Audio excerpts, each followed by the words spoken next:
പാകിസ്ഥാന്റെ യുദ്ധവിമാനങ്ങൾ വിന്യസിച്ചിരിക്കുന്ന ആ രാജ്യത്ത് അജിത് ഡോവൽ എത്തി.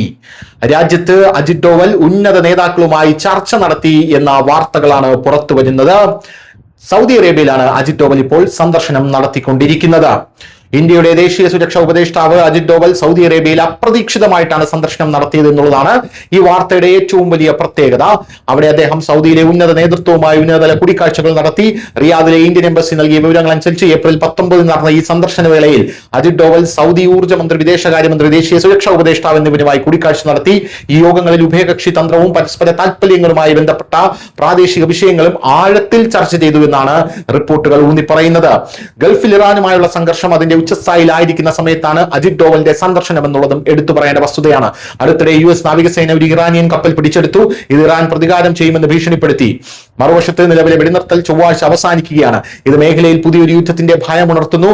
ഈ ഗുരുതരമായിട്ടുള്ള സാഹചര്യത്തിൽ സൗദി നേതാക്കളുമായുള്ള കൂടിക്കാഴ്ച വളരെ പ്രധാനപ്പെട്ടതായി തന്നെയാണ് കണക്കാക്കപ്പെടുന്നത്. പാകിസ്ഥാൻ സൈനിക വിന്യാസവും അജിത് ഡോവലിന്റെ സന്ദർശനവും വളരെയധികം ദുരൂഹതകളാണ് ഉണർത്തുന്നത് എന്നുള്ളത് മറ്റൊരു പ്രധാനപ്പെട്ട കാര്യം. ഈ സന്ദർശനത്തിന്റെ മറ്റൊരു പ്രധാന വശം സൗദി അറേബ്യയിൽ പാകിസ്ഥാൻ യുദ്ധവിമാനങ്ങളുടെയും സൈനികരുടെയും വിന്യാസമാണ്. പാകിസ്ഥാനും സൗദി അറേബ്യയും തമ്മിലുള്ള പ്രതിരോധ കരാർ പ്രകാരം സൗദി അറേബ്യ ആക്രമിക്കപ്പെട്ടാൽ അതിനെ സംരക്ഷിക്കാൻ പാകിസ്ഥാൻ യുദ്ധത്തിലേക്ക് പോകേണ്ടി വരും.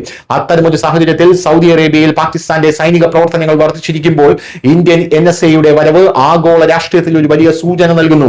വിദഗ്ധരുടെ അഭിപ്രായത്തിൽ സൗദി അറേബ്യ പ്രാദേശിക സമാധാനത്തിലും രഹസ്യ നയതന്ത്ര ചർച്ചകൾക്കുമുള്ള ഒരു പ്രധാന കേന്ദ്രമായി ഉയർന്നു വരുന്നുവെന്നും ഇന്ത്യ ഇവിടുത്തെ സംഭവ വികാസങ്ങൾ സൂക്ഷ്മമായി നിരീക്ഷിക്കുന്നുണ്ടെന്നും ഈ സന്ദർശനങ്ങൾ തെളിയിക്കുകയും ചെയ്യുന്നുണ്ട്. News desk, news India Malayalam.